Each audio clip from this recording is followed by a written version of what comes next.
Turn off your lights. Make sure your doors and windows are locked.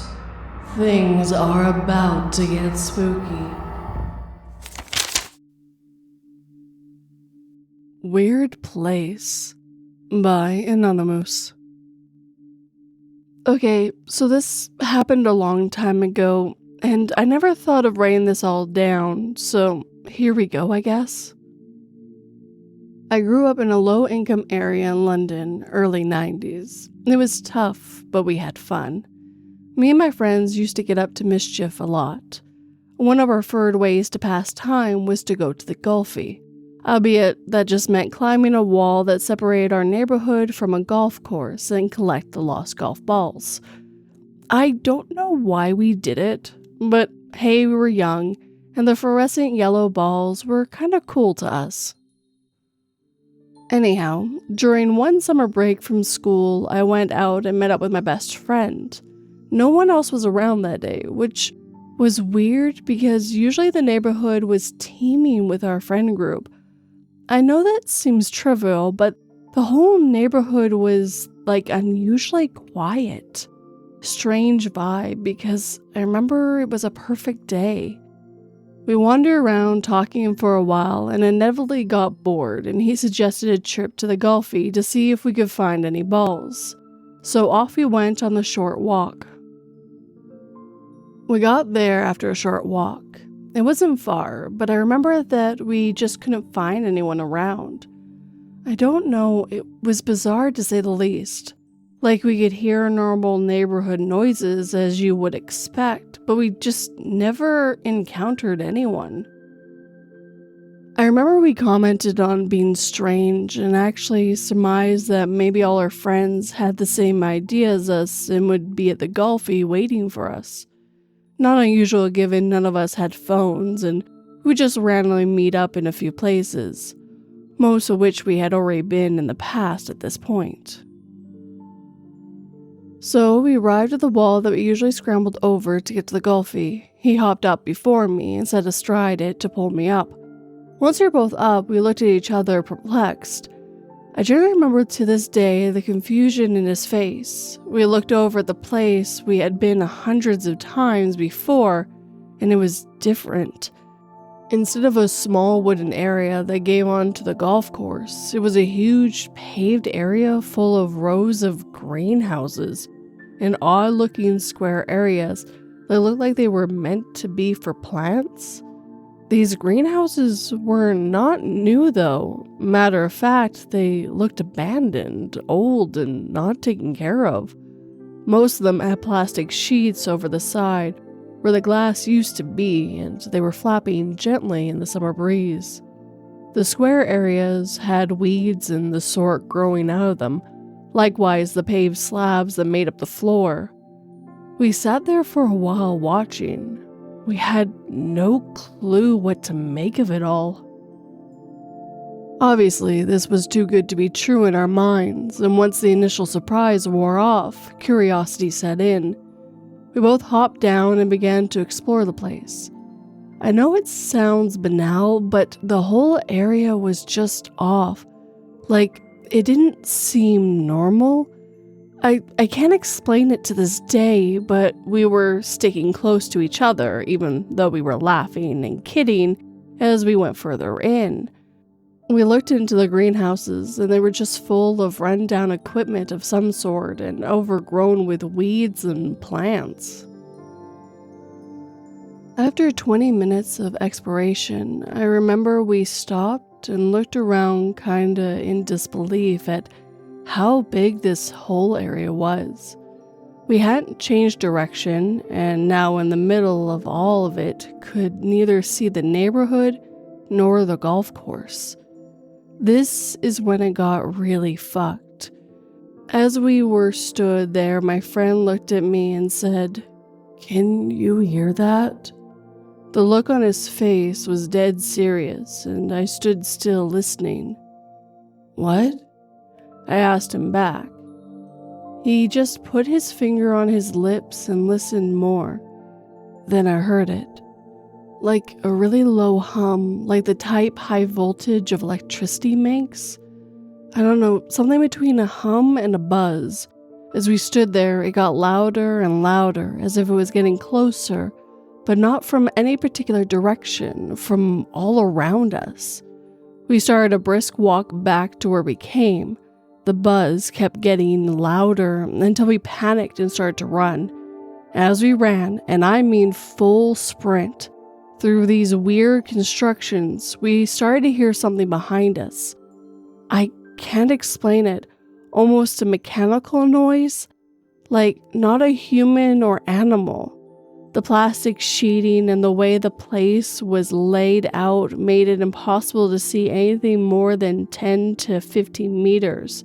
So we never saw what it was, but it was there, right behind us. We must have ran hard for 3, maybe 4 minutes in pure adrenaline, and I remember getting to that wall completely empty and using the last bit of energy I had left to climb over it. Once over it, both of us threw up, probably from the fact that we just sprinted so hard for so long. We made our way back through the neighborhood, and everything seemed normal again. People, cars, activities, etc.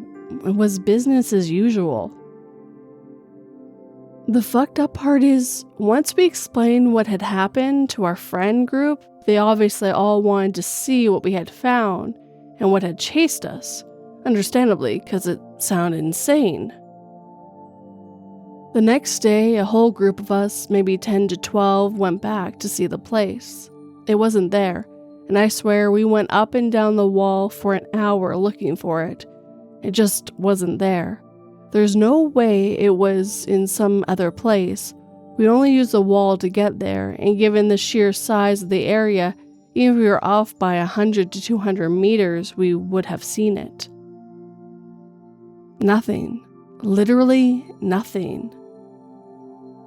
Me and my friend occasionally spoke about it, like, hey, remember that day? But never really more than that. Then, I guess life happened, and we went our different ways. Hell, maybe he'll read this and recognize the story. Either way, only 2 of us knew about it until now. Fucking weird place.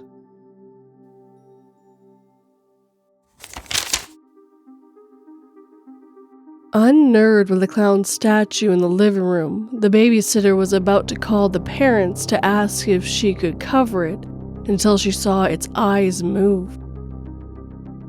Hours later, she was interrogated by the police as the parents were arrested for punishing their oldest child for clowning about by encasing him in hot molten wax and turning him into a clown statue.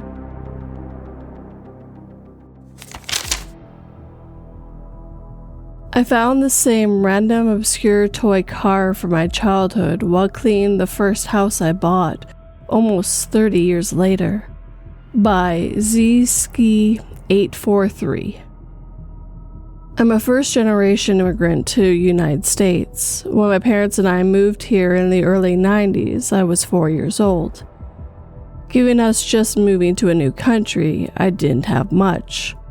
My dad cleaned pools, and most of the toys I had were toys that were left behind by other kids. I remember having a collection of several toy cars, but never recalled which was my favorite. This was around 1992 to 1994.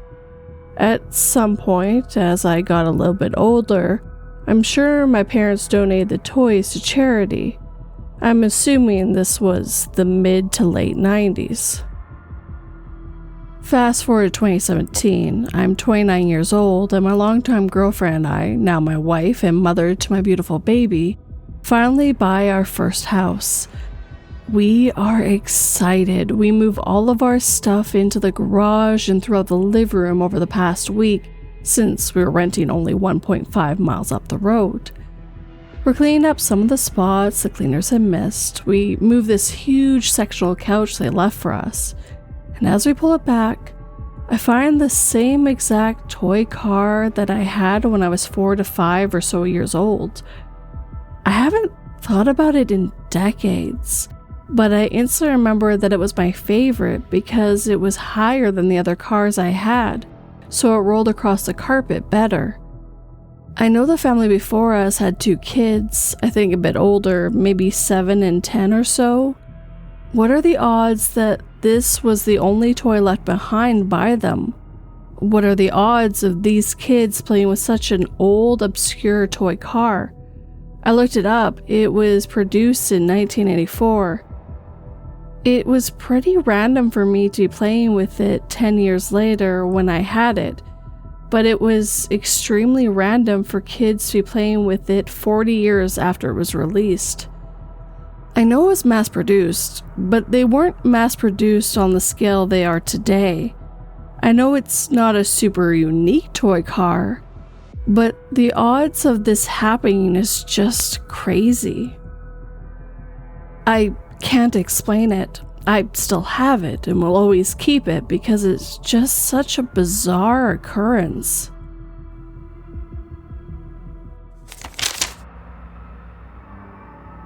Julie reached out and broke the circle to pet her cat, forgetting she did not have one. Her lower half was found safe and sound inside the pentagram, but that was all that was left.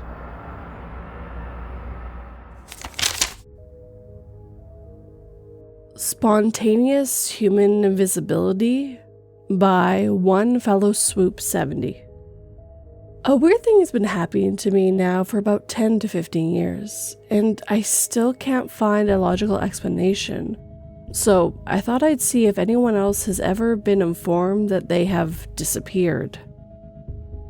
The first time this happened was several years ago while I was fishing at my favorite trout stream. My fiance at the time, I'll call her Chloe, was with me, and she had recently broken her leg and was wearing a cast and using crutches. She was going crazy being cooped up all day and wanted to do something outdoorsy. So we drove to a spot, a place I know like the back of my hand, and she decided to sit on this large rock and read while I went downstream along a path that runs along the edge of the creek. At the end of this path, which is just wide enough for one person, is a small parking area for the Appalachian Trail. The distance between where I parked and this parking area is about 300 yards. After about an hour, I head back to the rock to check on Chloe and find she's not there. I check the car, call out her name, but there's no sign of her. Thinking she may have gone into the bushes to use the bathroom or to stretch her legs, I return back the way I had come and continue fishing my way down to the AT parking lot, where I find her crying hysterically. According to Chloe, she got called into work later that afternoon and was trying to find me to let me know that we had to go home. She said she had called out my name several times. I didn't hear anything, until she finally decided to come looking for me. Now, the weird thing is that I was fishing from the bank, standing on the path. I never wandered into the water or crossed the stream. There's no possible way someone on crutches would have passed me without directly bumping into me. Yet she insisted that I was nowhere to be found. There have been other times when people are generally startled to see me, claiming they had walked into a room seconds earlier and I wasn't there. Most recently, about a year ago, this happened while I was sitting in my office at work. I was in my chair, but not facing my desk. A coworker who often uses my work computer to print things out walked in and literally sat on me. She let out a blood-curdling cry and swore the chair was empty.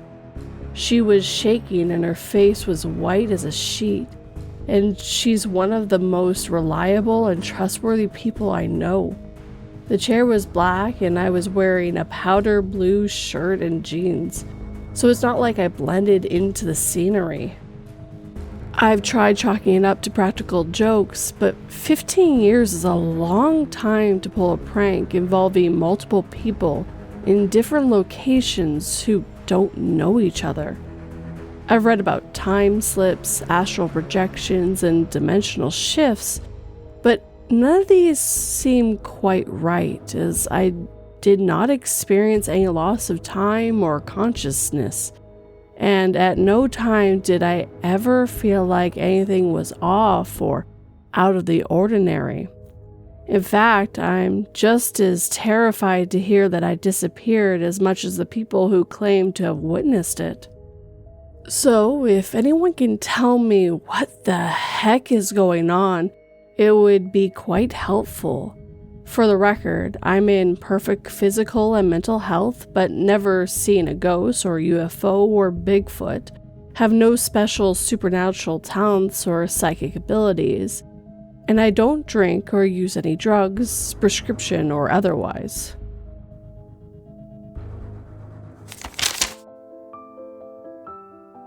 Women and children first, the captain ordered from the bunker entrance to the panicked crowd desperate for safety. If its appetite is satisfied, it might spare the rest of us, he shouted as he opened the door for the terrified young and female survivors to be shoved through to the carnage outside.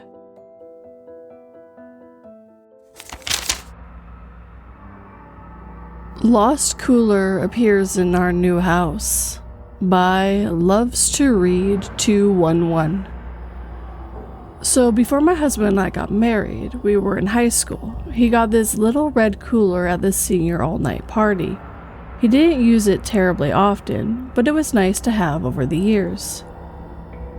The last time we used it, it was 4 years ago. We were visiting back home with our baby girl in his tiny Honda Civic.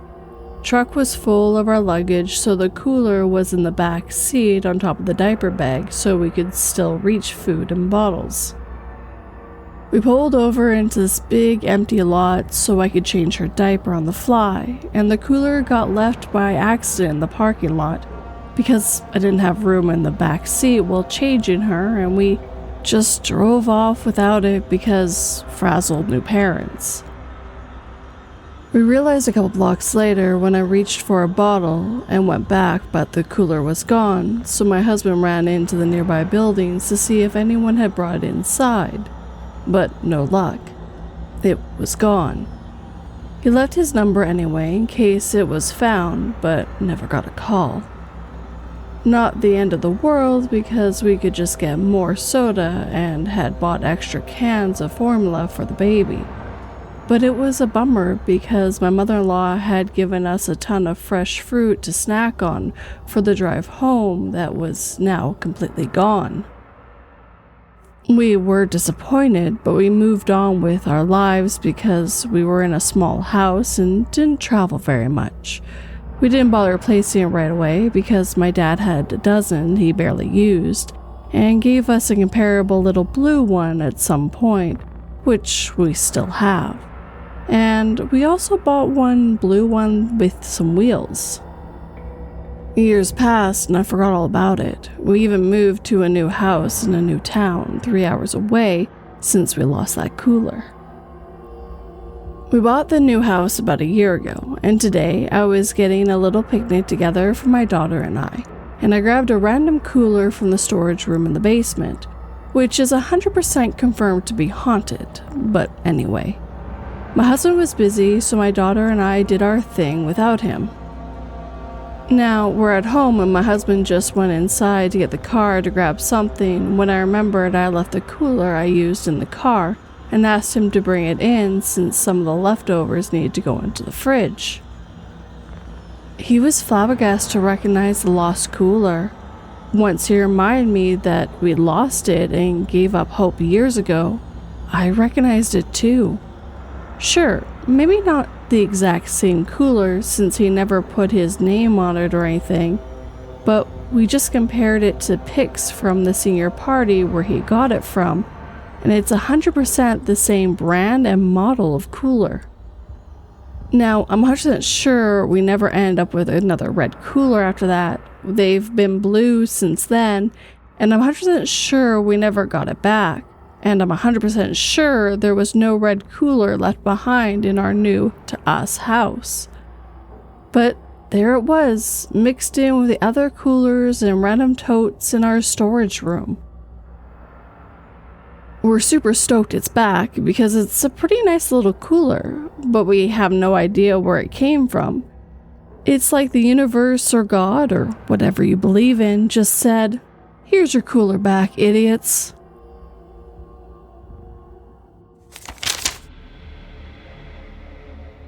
As a dutiful mother, I was very careful when I cooked meals for my children, making sure that I always checked the packaging before buying anything to make sure it was safe.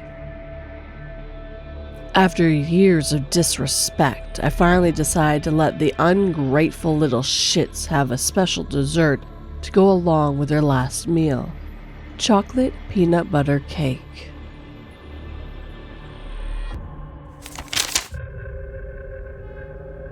Yep, I'm back again. Now it's Wormholes or something by Almost-Jaded. I really thought it was done with Glitch. Most of you probably don't even know me or my old posts. Maybe some of you do. I'm still in the no harm in ramp universe. Been here for years now. I'm used to it. No other significant glitches. But now, here we are. 2 more, and there's a witness both times. Look into my profile for my previous experiences. I'm not going to recap them. 1. January of 2020, driving my girlfriend up to Provo, Utah area from Las Vegas. The trip is just over 400 miles from my current address, door to door. It takes exactly 5.5 hours. I've been in Las Vegas for 20 years. I have a lot of family and friends up in Utah. I've made this trip a lot. My current car makes it without gas stops almost exactly. Nearly empty if I make a drive without gassing up. I often stop at a Shell station in Beaver, Utah, to top off and stretch my legs. If I stop, that's where. Past Cedar City, check the weather again, because it's January and the pass over Beaver is nasty in the winter. Google still says it's all clear. Sweet. Talking to the girlfriend, good conversation, enjoying the music. Now we are approaching Fillmore. Fillmore is well north of Beaver. There's a whole significant mountain pass in between, not to mention the miles. We looked at each other. Where's Beaver? Could we have gotten so caught up in talking and listening to music that we missed it? Look at the clock. We gone from right on time to well over an hour ahead of schedule, and still had over a half a tank of gas. Arriving at her family's house almost 90 minutes early with more than a quarter tank of gas. Trip meter says we drove 298 miles from the gas station near the freeway in Vegas to her parents' house. Roughly 120 miles simply disappeared. To this day, her father accuses me of driving irresponsibly fast with his daughter in the car on that trip. On the plus side, she's always been skeptical of my glitch stories. She's not anymore. I didn't come here to post about it because at this point, I don't know, I'm kinda over it to be honest. But then, 2. Last week, back in Provo/Orem, Utah. The trip up together was 400 miles in over 5 hours this time, so there's that. Stop by her parents' place to chat, have to get her to a doctor's appointment, a specialist she sees up there. We leave her parents' house a little late, gotta hurry to make the appointment. They live off of 800 East, near 1000 South by the University Mall in Orem. I always put locations in case there are locals listening. We're going to an office off of 800 South and roughly 800 West at the top of the hill on 800 North, before it drops down onto the I-15 ramps. I'll take 800 East all the way up to 800 North and turn left, go straight to it, no biggie. As we rest up 800 East, I started to signal a left turn before realizing I'm too early. This stoplight is Central Street, and that is definitely the slow route. Glad I caught myself. I passed through the intersection and continued to the next light, which is 1200 North, and there was no stop signal for 400 North. I immediately started initially freaking out, thinking I zoned out and missed something, and I'm going to make her late, but she saves me. Where did 80th North go? How are we at 20th? We never even went through the stop sign at 4th. Okay, good. Not just me. I'm thinking I just missed the light.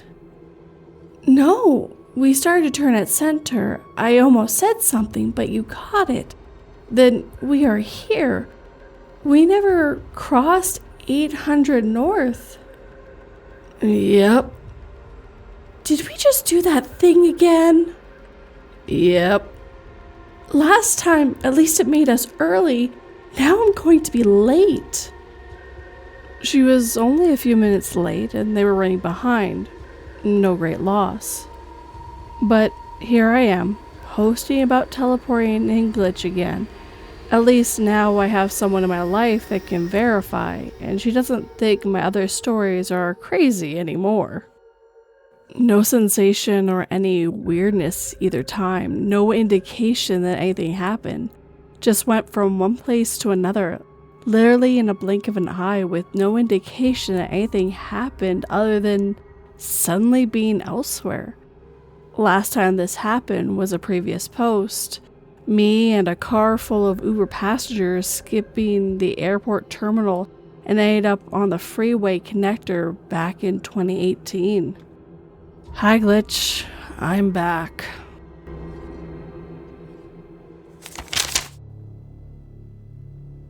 A few years ago, he saw his son drawing the moon imploding, and the moon actually imploded a few days later.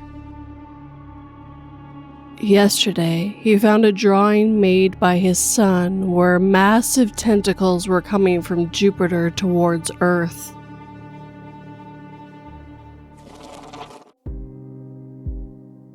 And with that, our time together is coming to an end. First of all, if you have a story you'd like me to narrate, whether true or fictional, you can send it to me 3 different ways. Either through my subreddit, my email, or my website. All the links are down below. Second of all, I'd like to thank all the writers who let me read their stories this evening. We started with a weird garden greenhouse thing that randomly appears and then disappears shortly after they leave, after that very odd presence that they felt chasing them. Probably one of the most bizarre Glitch in the Matrix stories I ever read. And then we had 2 stories about long lost items reappearing in houses that were not owned at the time of those items.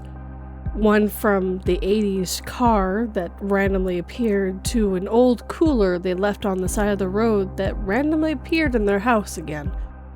I guess both those items just really wanted to go back home, or they found something very similar. Either way, very bizarre. And then a story of someone who just disappears. No one else can see them, but they don't lose track of time, they don't have that weird jump forward thing. Heck, one person sat on their lap and then they randomly reappeared, which is a very odd conversation to have with your coworker.